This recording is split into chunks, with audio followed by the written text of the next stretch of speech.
The screams of 5-year-old Leo and Mia didn't just echo through the cabin of Flight 902. They signaled the end of a corporate empire. When the flight crew looked at the man in the grey hoodie holding 2 juice boxes, they didn't see the owner of the very ground their plane was parked on. They saw a nuisance. They saw a target.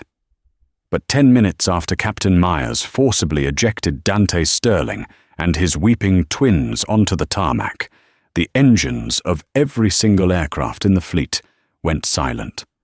The pilot thought he was kicking off a passenger. He didn't realize he was kicking the cornerstone out from under a billion-dollar company. This is the story of how arrogance cost an airline everything.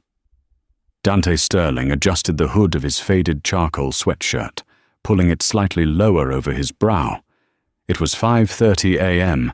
at New York's JFK International Airport, and the fluorescent lights hummed with a headache-inducing flicker. He held a small, callous hand in each of his own. Leo on the left, Mia on the right.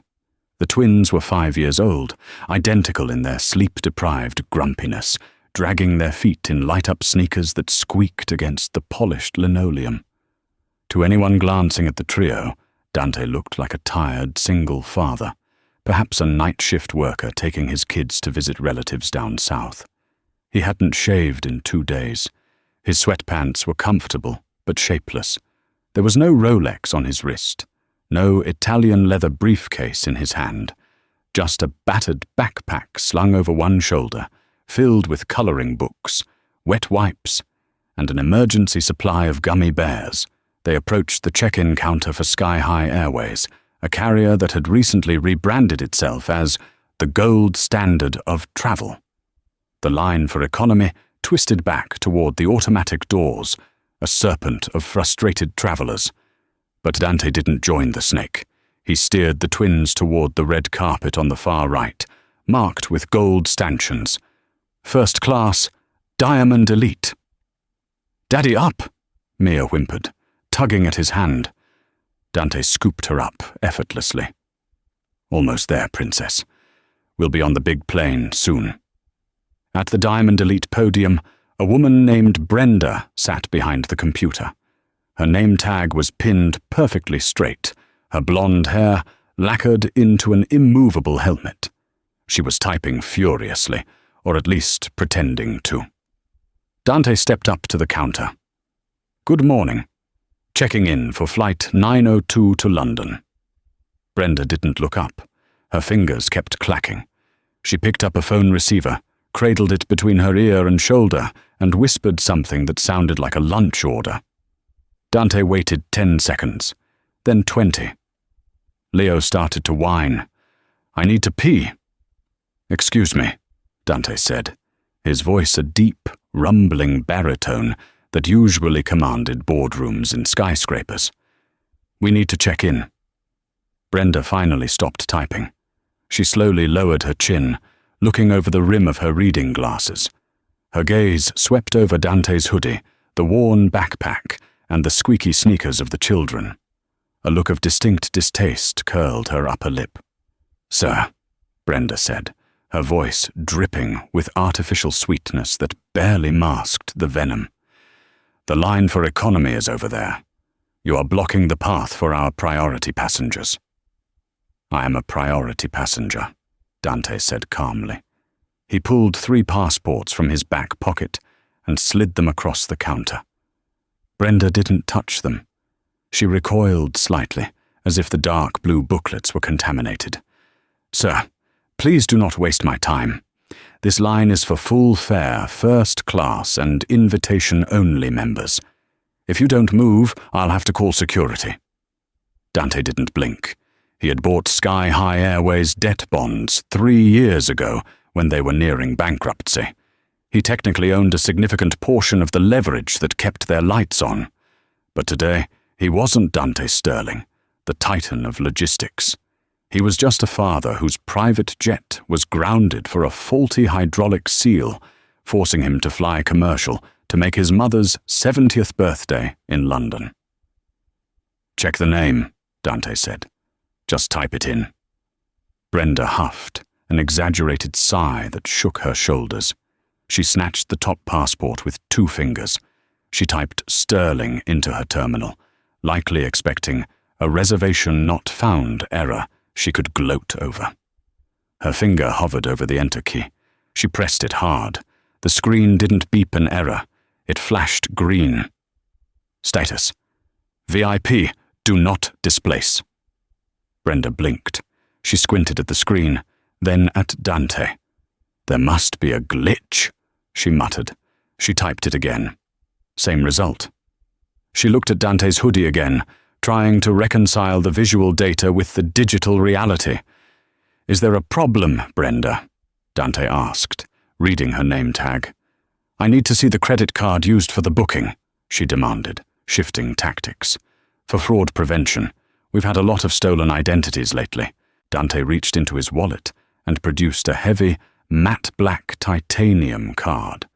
It had no numbers on the front, just the bank's insignia and his signature laser-etched in silver. Brenda took the card. She swiped it. Approved. She had no cards left to play. With a stiff robotic motion, she printed the boarding passes. Seat 1A, 1B, and 1C, the most expensive seats on the plane. She slammed them onto the counter. Gate B12, boarding in 20 minutes. Try to keep your children quiet in the lounge. Our clientele pays for peace. Dante took the passes. We won't be visiting the lounge, Brenda. We'll go straight to the gate, and you might want to work on your customer service smile. It looks painful. He walked away before she could respond, holding his children close. He thought the worst was over. He was wrong. The walk to gate B12 was long, but the twins were energized by the sight of the massive Boeing 777 parked outside the floor-to-ceiling windows. Look, Daddy, that's our plane, Leo shouted, pressing his face against the glass. Dante smiled. That's the one, buddy. When pre-boarding was announced for first class, Dante was the first in line. He wanted to get the twins settled, get their iPad set up with cartoons, and maybe close his eyes for 10 minutes before takeoff. At the aircraft door, the lead flight attendant stood like a sentry. Her name tag read Patricia. She was older, perhaps in her late 50s, with a posture that suggested she believed herself to be the captain of the vessel. Dante stepped onto the plane, holding Mia. Leo walked ahead. Boarding passes, Patricia snapped, extending a hand without making eye contact. Dante handed them over. Patricia looked at the stub. 1A, 1B, 1C. She looked at Dante. Then she looked down the aisle toward the spacious, lie-flat suites of first class, and then back at the narrow tunnel leading to economy. There's a mistake, Patricia said loudly. Her voice carried into the galley, causing the junior flight attendants to pause their preparations. No mistake, Dante said. We're in row 1. Sir, Patricia stepped in front of him, physically blocking the aisle. These seats are reserved for full-fare passengers. Upgrades are not processed at the gate for parties of 3. You need to go back to the gate agent and get your real seat assignments. Dante felt the heat rising in his neck. He took a deep breath. Patricia, I didn't get an upgrade. I bought these tickets 3 days ago. Full price. Now please move. My daughter is heavy. I don't care what you think you bought, Patricia spat, her voice rising an octave. We have a senator flying today, and a CEO of a tech firm. We keep this cabin exclusive. You and your brood will be more comfortable in row 45. Are you denying me boarding to my assigned seat? Dante asked, his voice dropping to a dangerous whisper. Because that is a violation of federal aviation regulations, specifically regarding involuntary, denied boarding without compensation or cause. Patricia flinched. She hadn't expected him to know the regulations. She glared at him, her eyes searching for a reason, any reason, to win this standoff. Fine, she hissed. But if those children make one sound, one single peep, During the safety briefing or the flight, I will have you removed. This is a workspace for serious people, not a daycare." She stepped aside, pressing her back against the galley wall as if avoiding a contagious disease. Dante walked past her. "Come on, kids." They settled into the ultra-luxurious suites. The contrast was jarring. The soft leather, the walnut trim, the fresh orchids in the cup holders. It was a world designed for comfort, but the atmosphere was poisonous. Dante lifted Leo into seat 1A and Mia into 1B. He took 1C across the aisle. "Daddy, I'm hungry," Leo said, his voice a normal conversational volume. Suddenly, Patricia was there, looming over Leo's suite. "Shh," she hissed aggressively, putting a finger to her lips. "Quiet. People are trying to work." Leo shrank back, his eyes widening in fear. He wasn't being loud. The engines hadn't even started, and the cabin was full of the noise of boarding passengers. "He's fine, Patricia," Dante said from across the aisle. "He's asking for a snack. Do you have the pre-departure beverages ready?" Patricia turned on her heel to face Dante. "We serve champagne and premium spirits in this cabin. We do not have apple juice for children, and tell him to take his feet off the leather." Leo's feet were dangling in the air. His legs were too short to reach the ottoman, let alone the seat in front. "His feet aren't touching anything," Dante noted. "And water will be fine." Patricia scoffed and disappeared into the galley. Moments later, other first-class passengers began to arrive. A tall man in a bespoke navy suit entered.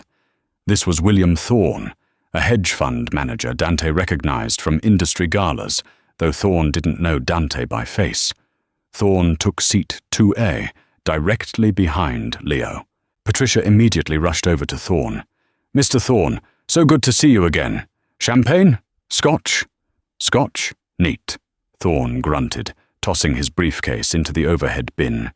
He glanced at Leo in the seat in front of him. "Kids, in first. Is this a joke?" Patricia leaned in conspiratorially, loud enough for Dante to hear. "I know, Mr. Thorne. It's a system error with the booking. I tried to stop them. If they cause any trouble, just let me know. Captain Myers and I, we have zero tolerance today." Thorne sneered. "Better keep them muzzled.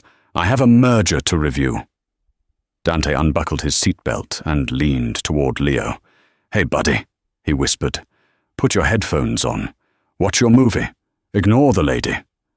"She's scary," Leo whispered back. "I know. Just for a little while." 10 minutes passed. The boarding was nearly complete. The cabin door was still open. Mia dropped her stuffed rabbit.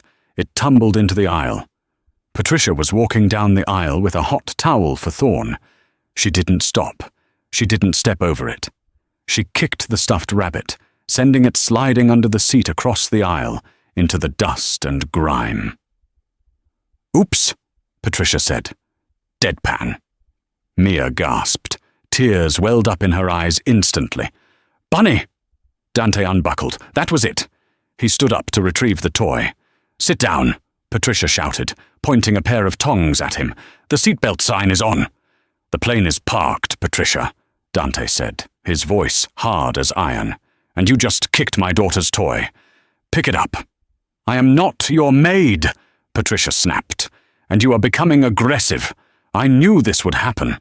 People like you just don't know how to behave in a premium environment." "People like me?" Dante stepped into the aisle. He was 6'3". When he stood to his full height, the cabin seemed to shrink. "Clarify that statement, Patricia, for the record." He pointed to the cell phone of a teenager in row 3, who was already recording the interaction. Patricia saw the phone. She realized she was losing control of the narrative. She needed backup. She grabbed the interphone handset on the wall. "Captain," she said, her voice trembling with fake fear. "Captain Myers, I need you in the cabin. Immediately. We have a security threat in row 1. Dante retrieved the bunny, dusted it off, and handed it to a sobbing Mia. He looked at Patricia. You just made the biggest mistake of your career." The cockpit door burst open. Captain Myers stepped out. He was a large man with a red face and a uniform that strained at the buttons. He didn't assess the situation. He didn't ask questions. He looked at Patricia's feigned distress. Then he looked at Dante. "Get off my plane!" Myers barked. Captain Myers stood in the aisle, his chest puffed out, blocking the view of the cockpit. The gold stripes on his epaulettes caught the cabin light, gleaming with an authority he was eager to abuse. He didn't look like a man investigating a disturbance. He looked like a bouncer at a cheap nightclub itching to throw someone through a window. "I said," Myers repeated, his voice booming enough to silence the murmurs in economy, "get off my plane, now." Dante remained standing, his body acting as a shield between the captain and his terrified children. Leo was now crying softly, burying his face in the leather armrest, while Mia clutched her dusty rabbit, her eyes wide with confusion. "Captain," Dante said, his voice terrifyingly calm, "I would advise you to ask your flight attendant for the full story before you make a decision that will end your career. She kicked my daughter's toy. She has been hostile since we boarded. We are sitting in seats we paid for, causing no disruption." "I don't care what you paid," Myers spat, stepping closer, invading Dante's personal space. The smell of stale coffee and mints wafted from him. "Patricia is my lead flight attendant. If she says you're a threat, you're a threat. You're aggressive, you're combative, and quite frankly, you don't look like you belong in this cabin." The cabin went silent. The racial and class undertones hung in the air, thick and suffocating. "And where do I belong, Captain?" Dante asked, his eyes narrowing. "Back of the bus or off the flight?" Myers sneered. He turned to the rest of the first-class cabin. "Folks, I apologize for the delay. We have some unauthorized stowaways trying to game the system. We'll have them out of your hair in a minute." William Thorne, the hedge fund manager in seat 2A, raised his glass of scotch. "Take your time, Captain. Just get the trash out so we can fly." Dante looked at Thorne, memorizing his face. Then he looked back at Myers.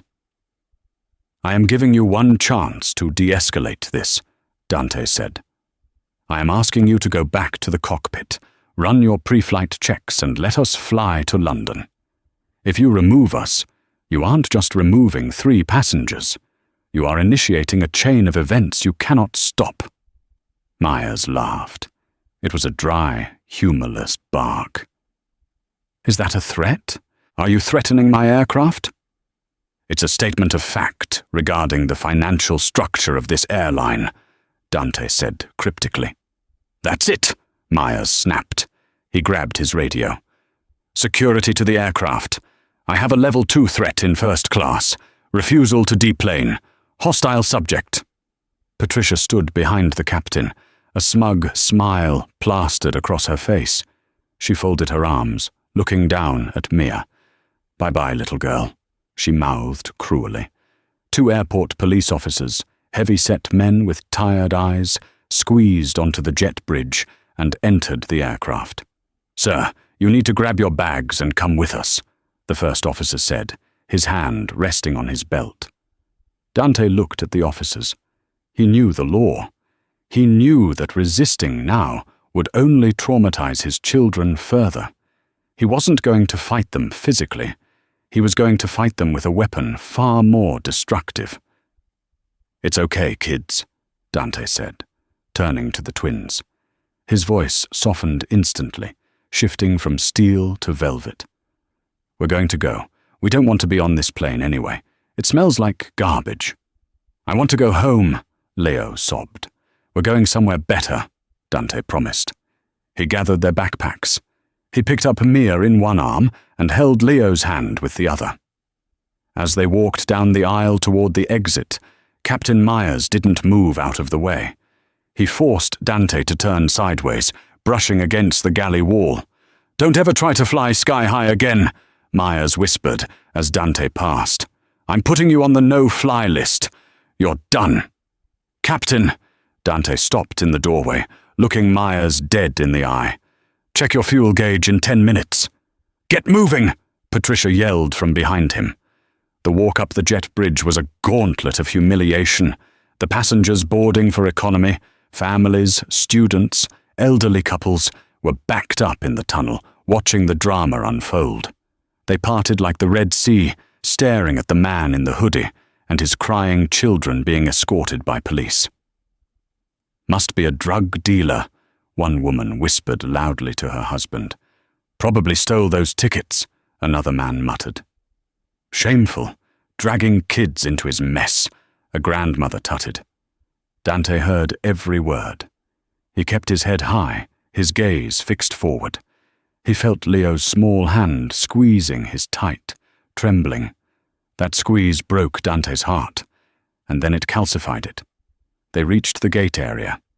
Brenda, the gate agent who had tried to block them earlier, was standing at the podium. When she saw Dante being led out by police, she actually clapped. A slow, mocking applause. "Told you," she called out. "I told you to wait in the other line. Now look at you." The police led them past the counter, past the staring crowds, and deposited them near the food court. "Sir, the airline has trespassed you," the officer said, sounding almost apologetic. "You can't re-enter the gate area. You need to leave the terminal, or we'll have to arrest you." "I understand," Dante said. "Am I under arrest right now?" "No, just ejected. We suggest you go to baggage claim and go home." The officers walked away, leaving Dante standing under the cold light of the terminal atrium, his children weeping, his trip ruined, and his dignity assaulted. But Dante Sterling didn't just go home. He walked over to a bank of empty seats near a panoramic window. He set the kids down. He pulled 2 juice boxes and the emergency gummy bears from his backpack. "Here," he said gently, wiping Mia's tears with his thumb. "You guys were so brave. I am so proud of you." "Why did the bad man yell?" Leo asked, sniffing. "Because he made a mistake, Leo. A very big, very expensive mistake."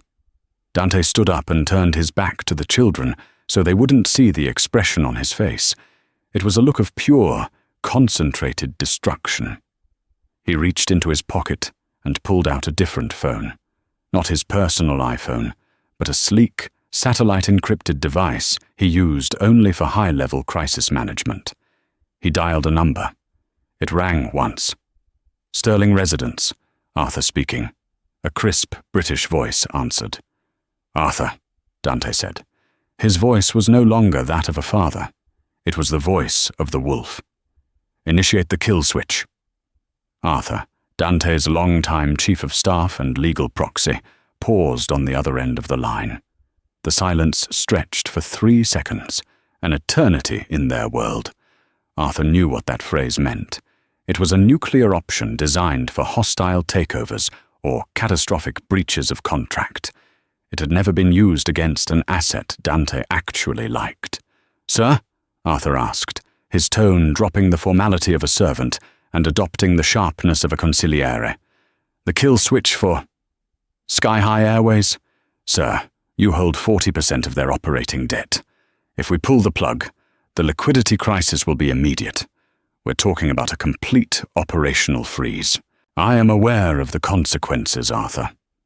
Dante watched through the glass as the pushback tractor began to move Flight 902 away from the gate. He could see Captain Myers in the cockpit window, looking smugly at his instruments. "I want it all. Revoke the credit line on the fuel suppliers. Call the bond trustees and declare a covenant breach based on mismanagement of assets. And Arthur?" "Yes, sir?" "Contact the leasing company that owns their Boeing fleet. I believe my holding company acquired them last month." "Yes, sir. Sterling Aviation Capital owns the leases on 80% of their wide-body aircraft." "Good," Dante said, his eyes cold. "Invoke the reputational harm clause in the lease agreement. I want immediate repossession orders filed. Ground the fleet. Everywhere. New York, London, Tokyo. If a sky-high plane is on the ground, it stays there. If it's in the air, it lands and doesn't take off again. Understood, Arthur said, the sound of typing already furious in the background, and the specific trigger for the reputational harm clause. I need to file the affidavit. Discrimination, assault on a minor, and unlawful denial of service to the bondholder, Dante said. I want the legal team to serve the papers to their headquarters within the hour, but hit the fuel first. I want Flight 902 to feel it before they even reach the runway. It's done, sir. By the way, happy birthday to your mother. We might be a little late, Arthur. Send the Gulfstream to pick us up at Teterboro. We're leaving this commercial terminal. The car is on its way. Dante hung up. He put the phone away and sat back down with his kids. Okay, he said, forcing a smile. Who wants to play I Spy while we wait for our special car? I spy. A plane, Mia pointed. Dante looked. Flight 902 was taxiing toward the runway.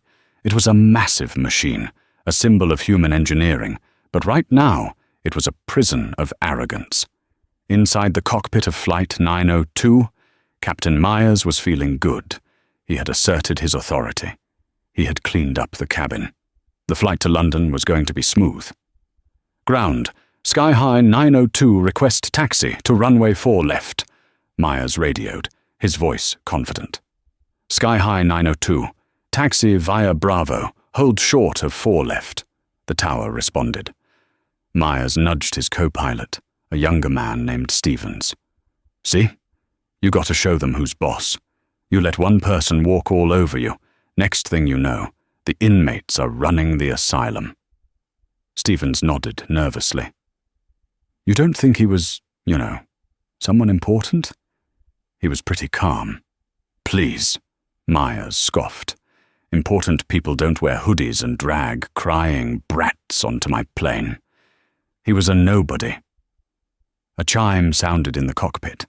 It was the ACARS system, the digital text messaging system that connected the plane to the airline's operations center. Myers glanced at the screen.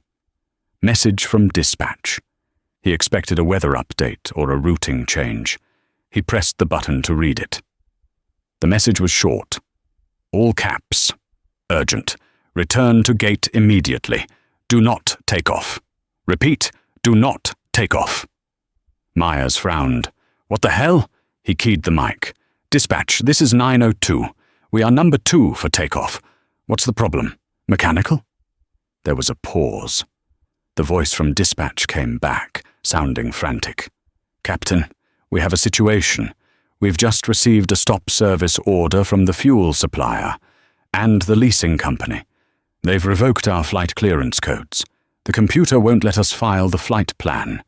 You are legally grounded. Myers blinked. Say again? Who revoked the clearance? The bondholder, Captain. Sterling Capital. They just froze the company's accounts. We can't pay for the fuel in your wings. If you take off, you're flying a stolen aircraft. Myers's blood ran cold. Sterling Capital. He remembered the name on the boarding pass he had glanced at, but ignored. Dante Sterling. He looked out the window. The plane in front of him took off, roaring into the sky. But Flight 902 sat heavy on the tarmac. Captain, the co-pilot whispered, his face pale. Look at the ICAS screen. Myers looked down. The flight management computer had just dumped their route. The screen went blank, then flashed, invalid license, system lock. The engines didn't shut down, but the navigation software had just been remotely killed. The plane was a brick. I have to make an announcement, Myers stammered. His hands were shaking. He reached for the PA system handset. Back in the terminal, Dante watched as the massive 777 stopped on the taxiway. It sat there for a minute, confused and motionless. Then, slowly, painfully, it began to turn around. "Look, Daddy," Leo said, pointing a gummy bear-covered finger. "The plane is coming back." "Yes, it is, Leo," Dante said, watching the metal giant crawl back to its cage. "It forgot something." "What did it forget?" Mia asked. Dante kissed the top of her head. "It forgot who pays the bills." Inside the terminal, chaos was beginning to bloom. The monitors above the check-in counters, which had displayed on time for dozens of sky-high flights, suddenly flickered. One by one, the status lines changed. Sky-high 405 to Paris, cancelled. Sky-high 112 to Miami. Cancelled Sky-high 88 to Los Angeles. Cancelled. A collective gasp went through the terminal. Hundreds of phones started beeping simultaneously with cancellation alerts. Brenda at the gate was staring at her computer screen. Her mouth was open. "No," she whispered. "No, no, no. The system, it's locked me out." She looked up and saw Dante sitting on the bench, 50 feet away. He wasn't looking at the screens. He was looking at her. He raised his hand and gave a small, polite wave. The color drained from Brenda's face so completely, she looked like a wax figure. She grabbed the phone at the podium to call a supervisor, but the line was dead. The PA system crackled to life. But it wasn't a standard announcement.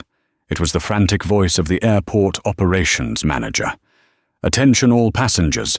We have just been informed that Sky-High Airways has ceased operations, effective immediately due to a financial insolvency event.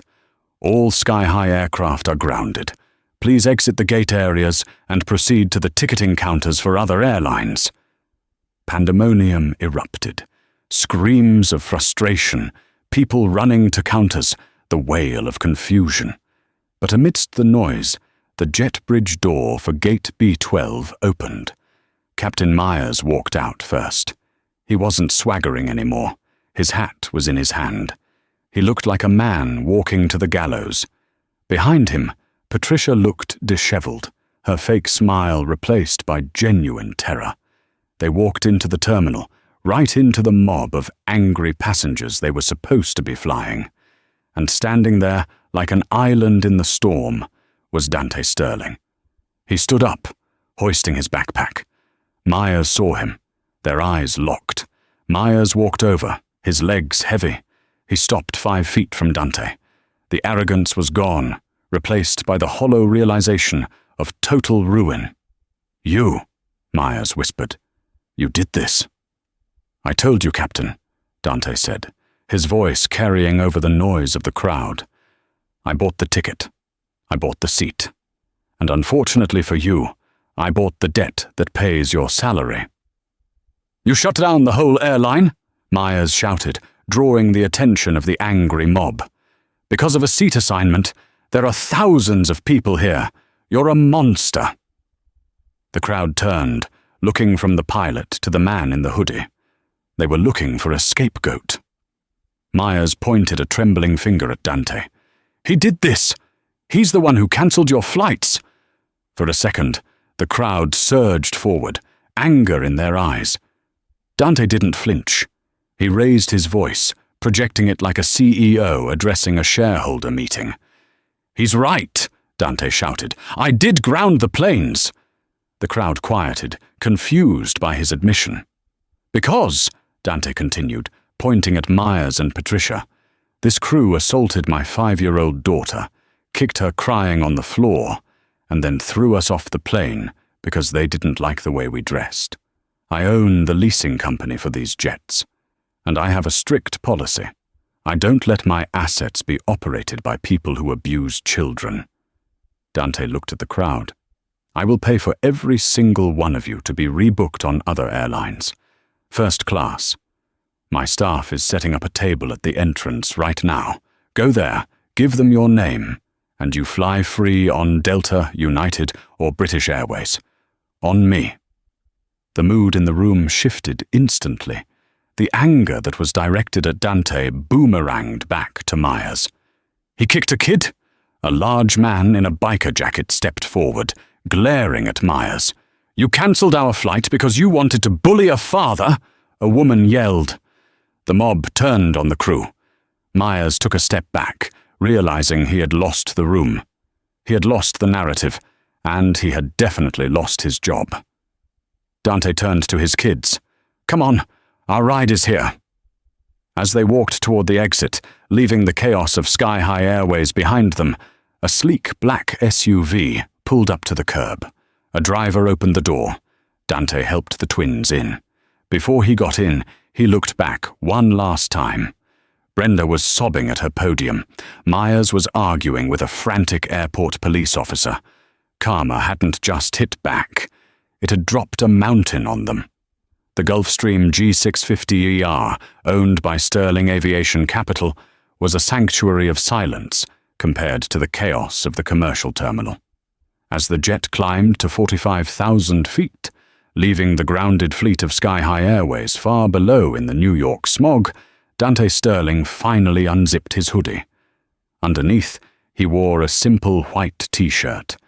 But in this environment, surrounded by cream-colored leather and burl wood cabinetry, he looked every inch the billionaire he was.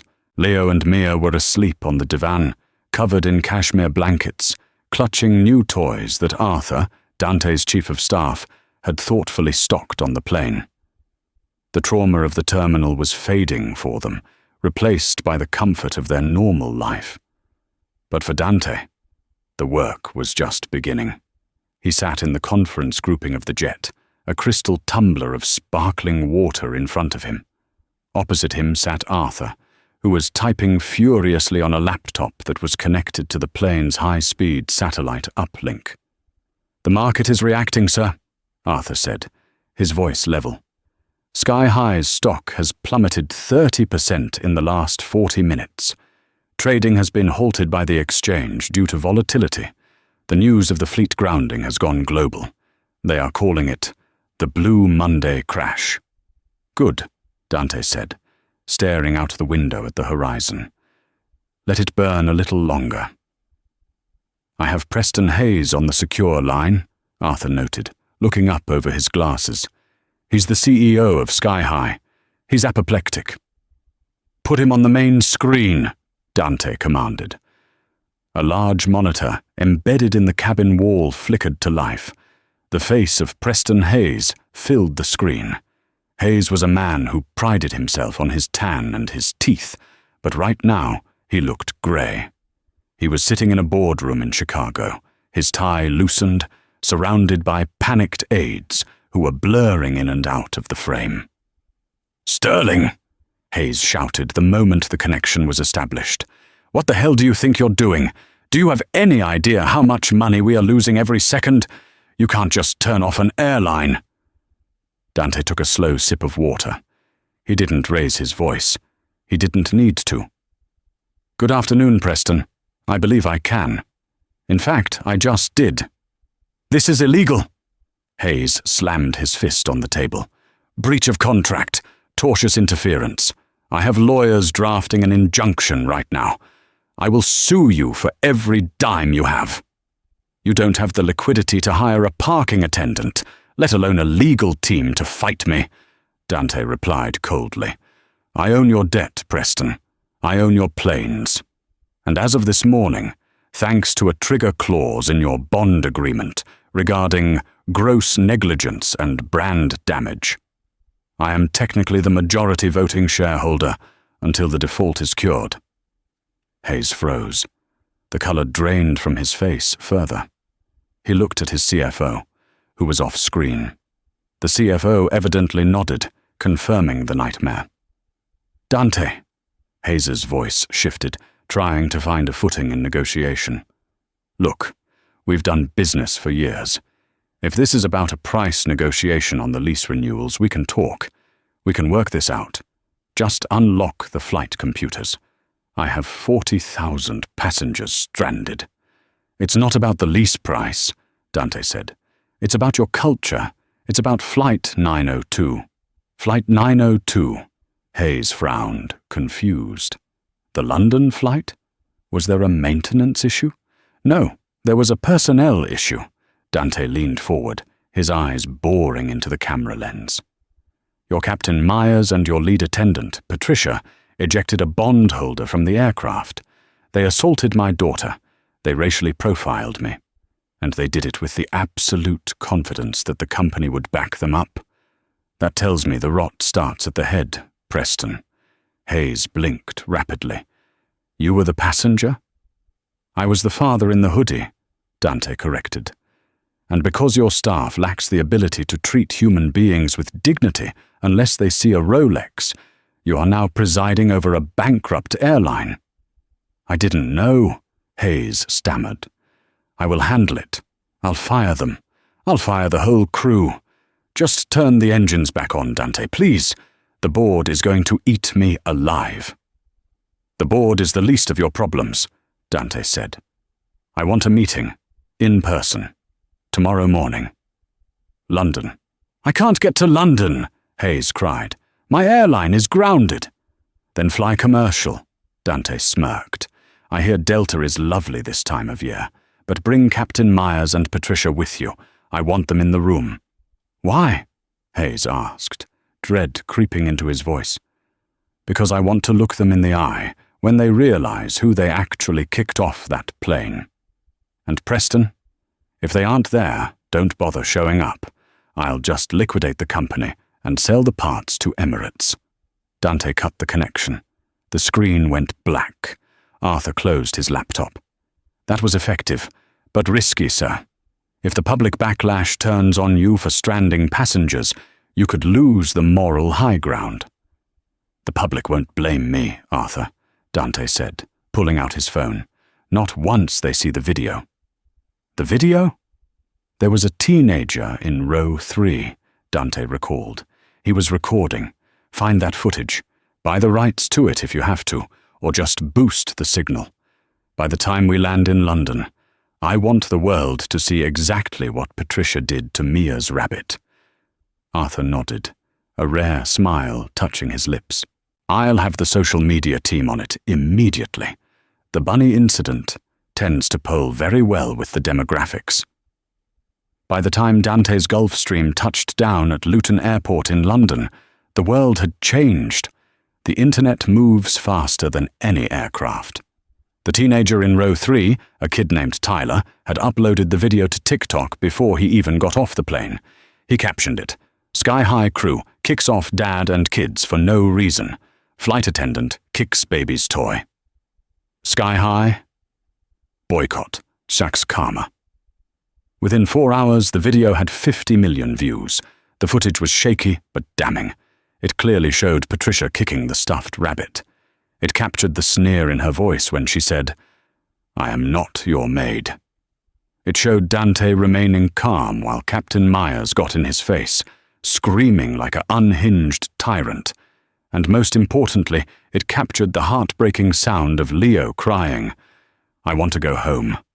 While the first-class passengers looked on with disdain, the comment section was a nuclear wasteland for Sky High Airways. User 129. The way she kicked that bunny, I would have thrown hands. Fly Guy. That captain is on a power trip. He didn't even ask what happened. Mom of 3. My heart is breaking for that dad. He was so calm. Invest bro. Wait, do you guys realize who that is? That looks like Dante Sterling, the guy who owns Sterling Logistics. Newswatcher. Confirmed. That is Dante Sterling. They just kicked their own boss off the plane. LMAO. The narrative had shifted from airline bankruptcy to justice for Leo and Mia. The news channels were running the clip on a loop. CNN had a panel of experts discussing the service industry crisis. Fox News was debating the arrogance of corporate airlines. Meanwhile, Captain Myers and Patricia were in a very different kind of hell. They had been detained at JFK by airport management, not arrested, but held in a conference room for their own safety as angry passengers roamed the terminal. Their phones had blown up hours ago. Myers had received 400 text messages, mostly from other pilots calling him an idiot. Patricia had deactivated her Facebook after the first 1,000 death threats. They still didn't fully understand the scope of what was happening. They thought they were in trouble for a bad customer service interaction. They didn't know the airline was effectively gone. Then the door opened. A man in a sharp suit walked in. It was the Sky High station manager for JFK, a man named Carl who usually joked with Myers. Today, Carl wouldn't look at him. "Here are your tickets," Carl said, sliding 2 envelopes across the table. "Tickets?" Myers asked, confused. "To where?" "London," Carl said. "British Airways. Flight leaves in 2 hours." "London?" Patricia screeched. "I want to go home. I've been here all day. Why are we going to London?" "Because the CEO, Preston Hayes, is already on his way there," Carl said, his voice flat. "And the man you kicked off the plane, Mr. Sterling, has requested your presence?" "Mr. Sterling," Patricia whispered. The name sounded familiar, but she couldn't place it. "Dante Sterling," Carl clarified. "The man who owns the bonds that pay for your pension, Patricia. You are going to London to explain why you destroyed the company." Myers felt like he was going to vomit. "He owns the debt?" "He owns everything," Carl said, turning to leave. "Pack your bags, and try not to get recognized on the British Airways flight. I hear they have internet on board, and you two are currently the most hated people on the planet." The flight to London was a 12-hour nightmare. Myers and Patricia sat in economy, middle seats, separate rows, surrounded by people watching the video of them on their phones. Myers pulled a baseball cap low over his eyes. Patricia wore sunglasses and a mask, trembling every time someone walked by. When they landed in London, there was no black car waiting for them. There was a text message with an address. The Shard, 32nd floor, Sterling Capital HQ, 10 a.m. They took a taxi.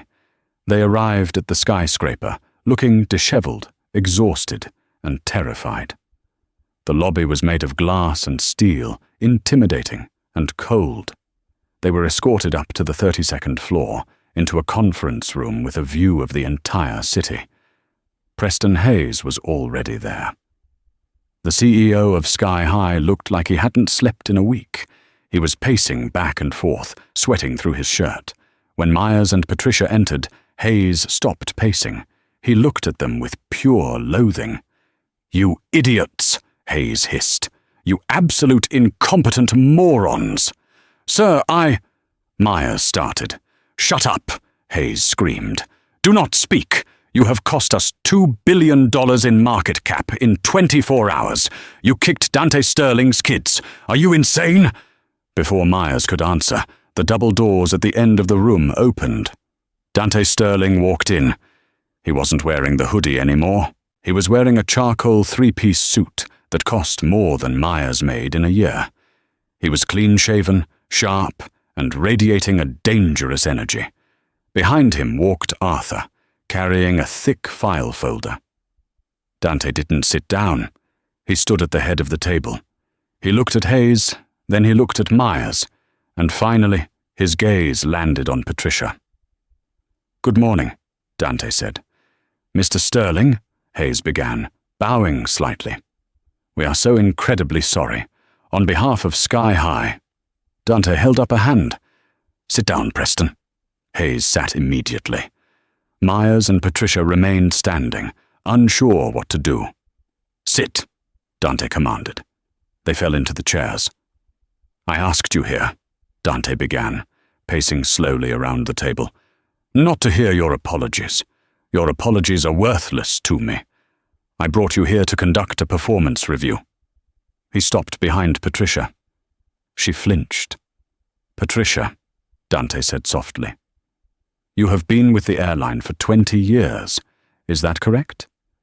"Yes, sir," she stammered, tears leaking from under her sunglasses. "And in that time, you received training on conflict de-escalation?" "Yes, sir." "So explain to me." Dante leaned down, his voice right in her ear. How kicking a stuffed animal advances the corporate goal of passenger safety. I was having a bad day, Patricia sobbed. I didn't mean it. I judged you. I judged the hoodie. I'm sorry. Please, I have a mortgage. We all have bad days, Patricia, Dante said, standing up. But we don't all abuse our power. You saw a single father and you saw prey. You wanted to feel big, so you made my children feel small. He turned to Myers. And you, Captain? The king of the sky. You threatened to put me on a no-fly list. Myers swallowed hard. I was following protocol for a disruptive passenger. Protocol? Dante laughed dryly. I reviewed the cockpit voice recorder data, Captain. We own the planes, remember? We have access to the logs. You said to your co-pilot, and I quote, "Important people don't wear hoodies." That was your assessment. That was your protocol. Dante walked back to the head of the table. He placed his hands on the mahogany surface. Here is the situation, Dante said. Sky High Airways is insolvent. The brand is toxic. No one wants to fly with you. The leasing companies, my companies, are pulling the fleet permanently. Please, Dante, Hayes begged. Don't kill the airline. We have 10,000 employees. I'm not killing the airline, Preston, Dante said. I'm restructuring it. Arthur opened the file folder and slid a document toward Hayes. This is a purchase agreement, Dante explained. Sterling Aviation is buying Sky High Airways for $1. We are assuming the debt and the operations. $1? Hayes gasped. It's more than it's worth right now, Dante pointed out. If you sign, the employees, the baggage handlers, the mechanics, the gate agents who actually do their jobs, keep their pensions. The planes start flying tomorrow under new management. If you don't sign, I liquidate it all and everyone loses everything. Hayes looked at the document. He looked at Dante. He grabbed the pen and signed. Good, Dante said. Now, as the new owner of Sky High Airways, I have my first personnel decisions to make. He looked at Hayes. Preston, you are relieved of command. Your golden parachute is revoked due to gross negligence. Security will escort you out. Hayes slumped in his chair, defeated. Dante turned to Myers and Patricia. And you two, Dante said, his voice dropping an octave. You aren't just fired. Please, Patricia begged. I'll do anything. I'll work in economy. I'll take a pay cut. You will never set foot on an aircraft again, Dante said. I am reporting you to the FAA for conduct unbecoming and safety violations. Your certifications will be stripped. Myers, you will never pilot anything bigger than a lawnmower. Patricia, you will never serve a drink in the sky again. But that's our whole lives, Myers whispered, the reality crashing down on him.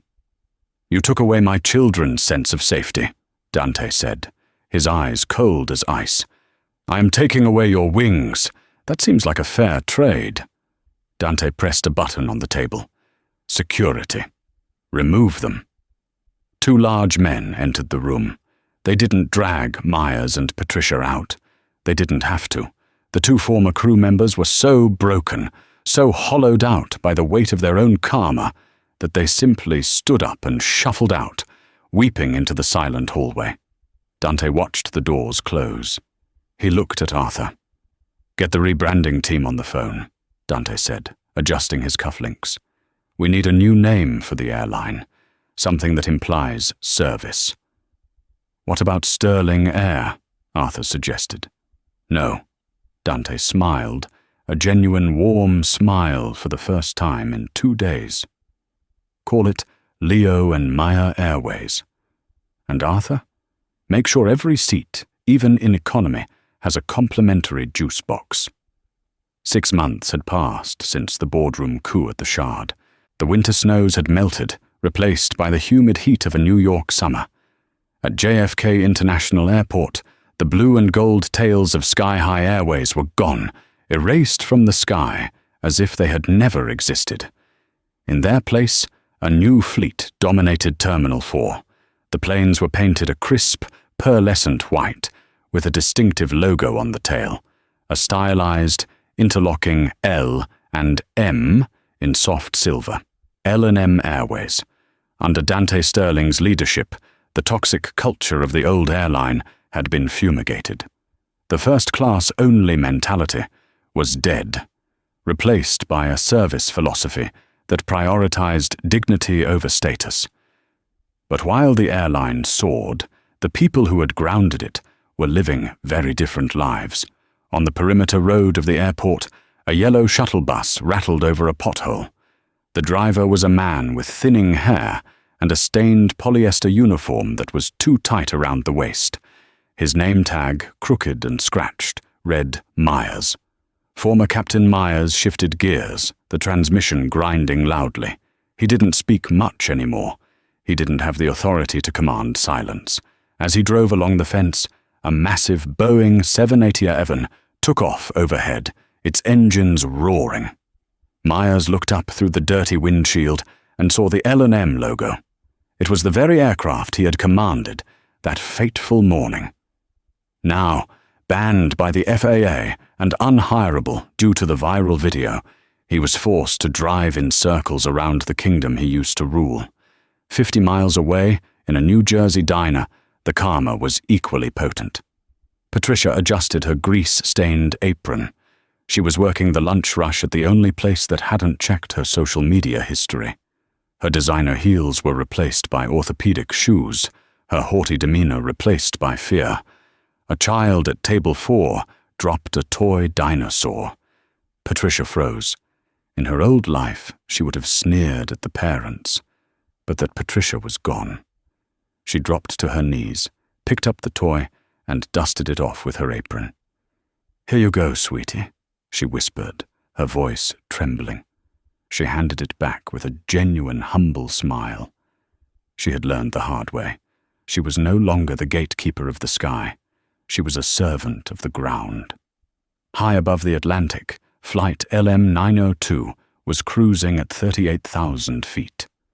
Dante Sterling sat in seat 1A, watching Leo and Mia color in their junior captain activity books. A flight attendant named Sarah walked by and noticed Mia's drawing pad had fallen into the aisle. Sarah didn't kick it. She stopped, picked it up, and smiled. "This is a masterpiece," she told Mia.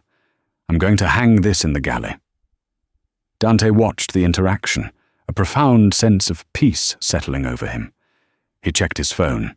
An email had just arrived from former CEO Preston Hayes, asking for a loan to start a car wash.